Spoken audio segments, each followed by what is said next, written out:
السلام عليكم ورحمة الله وبركاته.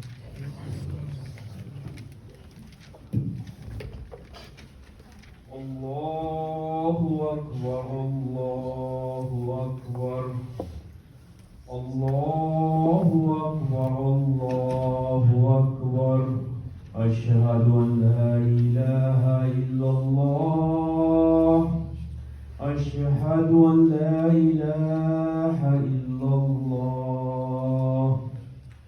أشهد أن محمدا رسول الله أشهد أن محمدا رسول الله حي على الصلاة حي على الصلاة حي على الفلاح حي على الفلاح الله أكبر الله أكبر لا إله إلا الله.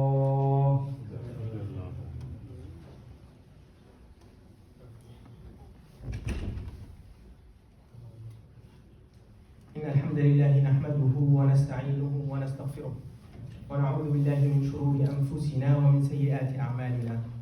إنه من يهده الله فلا مضل له ومن يضلل فلن تجد له وليا مرشدا. أما بعد فإن أصدق الكلام كلام الله وخير الهدي هدي محمد صلى الله عليه وسلم وإن شر الأمور محدثاتها وكل محدثة بدعة وكل بدعة ضلالة. نسأل الله العلي العظيم أن يقينا جميعا من حد وزمهرير جهنم. وأشهد أن لا إله إلا الله وحده لا شريك له وأشهد أن محمدا عبده ورسوله والداعي إلى رضوانه وأصلي وأسلم عليه وعلى أصحابه وأتباعه وأقرانه. يا أيها الناس اتقوا ربكم الذي خلقكم من نفس واحدة وخلق منها زوجها وبث منهما رجالا كثيرا ونساء واتقوا الله الذي تساءلون به والأرحام إن الله كان عليكم رقيبا. أما بعد, all praises to Allah subhanahu wa ta'ala and all the peace and blessings upon the Prophet Muhammad sallallahu alayhi wa sallam. And we ask Allah subhanahu wa ta'ala for forgiveness and to give us taqwa and to make us righteous and to lead us to Ramadan and make us happier in our religion and firm in our religion and make us seeking His pleasing Allah subhanahu wa ta'ala during this month, and we're just 2 weeks away from Ramadan. And that's why this khutbah is gonna be about how we are preparing for Ramadan. We're just almost 2 weeks from Ramadan, and Ramadan is actually the preparation of the Muslim year. I mentioned that before, and I'm going to mention it again, because when the Prophet ﷺ was asked about that, that's what he mentioned. And Aisha radiallahu anha, al-Mu'mineen, his wife, when she was telling us about how the Prophet ﷺ was fasting, she said, he ﷺ never completed 1 month except Ramadan, like fasting. And he ﷺ never almost fasted all a month except Sha'ban. So he ﷺ was worshipping Allah during Sha'ban, and he was fasting most of the month. And that's why Usama bin Zayd radiallahu anhu, when he asked the Prophet ﷺ, why are you fasting more in Sha'ban? And the Prophet ﷺ replied that this month هو شهر بين شهرين عظيمين يغفل عنه الناس وفيه ترفع الأعمال وأحب أن يرفع عملي وأنا صائم. So the Prophet, when he asked why he fasts a lot during Sha'ban, the month we are in now, he replied with 2 answers. The first answer I mentioned before in another khutbah that the whole year, as the scholar explained, the whole year records goes to Allah subhanahu wa ta'ala in this month, and the Prophet wanted that when these records are going to Allah, he is fasting. And the other answer, or the second answer in the hadith that the Prophet mentioned, that people didn't pay attention that much to Sha'ban. And this is very, very important, because sometimes when you know that the people around you are not paying attention to worship Allah in any circumstances, this is when is the highest reward of any worship you do, even if it's very short than like you imagine. Let me tell you an example, and it's very, very good example. The Prophet ﷺ mentioned that anybody goes to the market, in a market, and he mentioned a very simple prayer, dua, that we usually say, that Allah subhanahu wa ta'ala will give the person 1 million rewards and will erase 1 million sins, and he will be elevated 1 million degrees. And that's amazing. لا إله إلا الله وحده لا شريك له له الملك وله الحمد يحيي ويميت وهو على كل شيء قدير. This is a dua that we usually say, but why when you go to the market that dua is very, very heavily rewarded? Because during that time, nobody is paying attention to worship Allah or to remember Allah. You're going to the market, you are overwhelmed how much I'm going to spend, you are overwhelmed how much I'm going to get, what I'm going to miss, and people are bargaining. And so Allah subhanahu wa ta'ala, in this time, when you worship and say even very simple hadith or dua, you get so much rewards, because this is when there is ghafla. There is no anybody paying attention to worship Allah at that moment. And we have a lot of hadith that backing this analogy.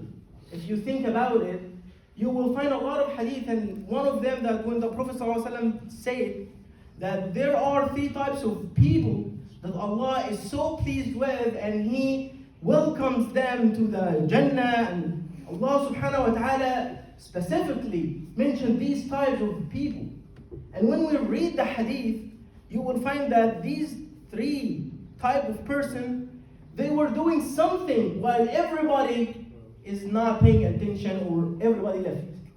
The first one, as the Prophet mentioned, that when the Muslims are in jihad and fight against the a'da, the enemies, and everybody is defeated from the Muslim or those people, so everybody left except just one person is trying so hard to exert his effort to defend his ummah. And this is one type.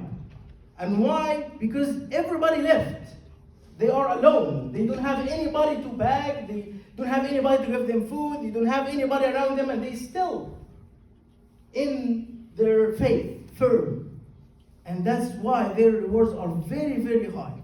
This is the first type of person that Allah subhanahu wa ta'ala are going to be pleased and welcome them in the Jannah, the Prophet said, sallallahu alayhi wa sallam. And the second type of persons or people, those who has been traveling through the desert, and they are very tired, and everybody is just exhausted. And they are a company, a lot of people together traveling, and finally they are at night to rest. And everybody goes to sleep, and after everybody goes to sleep, that one person take off his blanket and go make wudu and pray, even if it was 2 rak'at. Because he is so, or she is so exhausted to do so, and everybody is asleep, and the sleep is the best thing to have during that time. But he left everything except to pray for Allah subhanahu wa ta'ala. Ghafla. Nobody is paying attention or worshiping Allah at that time, so that's the big reward. And the third type of persons, there are 2 different narrations. One narration mentioned that this human being who has the best and beautiful lady, his wife next to him, and the sleep is the best thing to do, and he take off his blanket and go to pray during the night. So it's the same. But the other hadith or the other narration is telling us that, or talking about a type of person about sadaqah. That somebody came to beg group of people and to ask them for sadaqah. And although that everybody neglected them, they said no, Jazakallah khairan, or said something nice. They didn't give this person anything. And this person goes away. And one of this group wait until everybody goes away so nobody knows about him. And then he sneaks behind them and goes to that person and give him sadaqah secretly. So he's not embarrassing him, but also he's making what is this person doing is just between him and Allah. Nobody from this group knows about him. And this is the third type of people that the Prophet ﷺ mentions. And all these hadith, when we read, it gives us this mentality, why, or the understanding why the Prophet ﷺ fasted and prayed and tried to do so much worship during Sha'ban, because this is the preparation for Ramadan. This is when the records for the whole year is going to elevate to Allah subhanahu wa ta'ala, and because everybody is not paying attention, because everybody is thinking we are in the period that we're enjoying our food, because like sooner we're not gonna have food. So the Prophet ﷺ was doing the opposite. So when you feel about this understanding that we are preparing ourselves for Ramadan, and that the end of the year, in the Muslim belief, if I can say that, ends with Sha'ban. So Ramadan at that time is the beginning of the Muslim year. It's the beginning of the spiritual year that we need to be prepared, to have more belief in Allah, more faith, more rewards, that it makes us more pious during the whole year. It gives us this training during the year. Like if you went to any sportsman or woman and you ask them how they prepare for the season, what is the worst and the hardest thing in the season? They will say the beginning. Because the first couple weeks, we don't do anything except just training. Training, and running and exerting more effort. Why? Because this is how I'm going to continue all the year long. The same analogy when you go in the Muslim belief, in the spiritual year. This is how we welcome Ramadan. That Allah subhanahu wa ta'ala gives us this opportunity.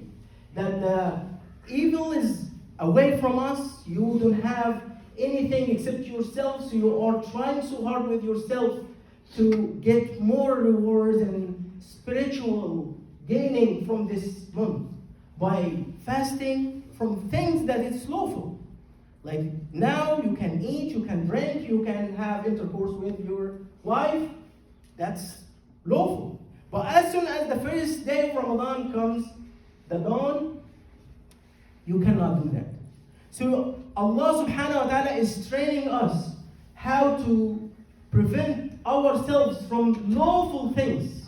So when it comes to unlawful things, we still have that capacity to challenge and struggle against what we can not have because it's unlawful.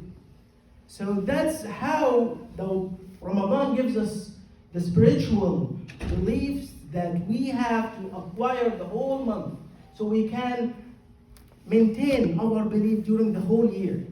So it's very condensed month that we need to read Quran, we need to pray more with Taraweeh, we were fasting, and it's obligated upon who can fast, as the Prophet ﷺ explained. And how we can maintain all this during the whole year. So I'm encouraging everybody to get prepared for Ramadan from now, to fast if they can for a couple days, to try to get to your Quran, try to acquire more faith by being closer to Allah and talk to Allah subhanahu wa ta'ala, which doesn't need anything. You don't have to be on wudu, you don't have to face the qibla, you don't have to do anything. You just need to talk to Allah subhanahu wa ta'ala and to get closer to Allah. Plus fasting and prayer, and to acquire or to preserve a very close night, which is the middle of Sha'ban, which I'm going to talk about the next khutbah. أقول قولي هذا وأستغفر الله لي ولكم.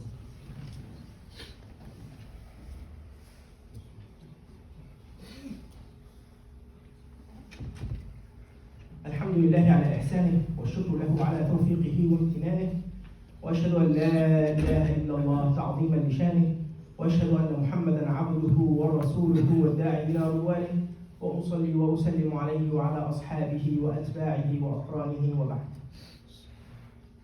The Prophet ﷺ mentioned a night in Sha'ban, and the hadith is authentic according to Al-Albani, although there is negotiation about the authenticity. But this hadith is very important to read and to understand. يطلع الله على عباده ليلة النصف من شعبان فيغفر لجميع خلقه إلا مشرك أو مشاهد.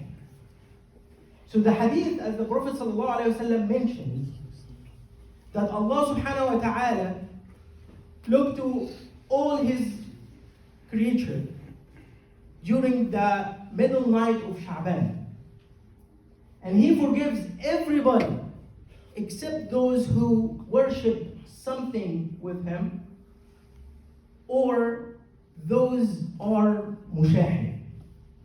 Mushahin, it can be translated like, as some translators says, bickerer, or somebody who's arguing for something like is not important, or disputer, or somebody is having a fight.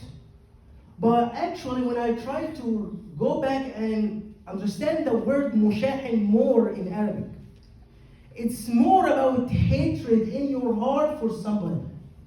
It's more about jealousy that makes you feel so bad about somebody. So you have a fight or dispute with somebody, but this dispute made you feel so bad in your heart about someone. And this is gonna prevent you from being forgiven in that night, as the Prophet ﷺ mentioned. Cleaning our hearts from any jealousy or any hatred towards anybody is not easy. We always have something in our hearts that prevent us, like you can say that I can't be with anybody except that person. I can do whatever you tell me, but I'm not talking to that person. In some period in our life, you feel that. And every year in that night, that Allah subhanahu wa ta'ala gives us this opportunity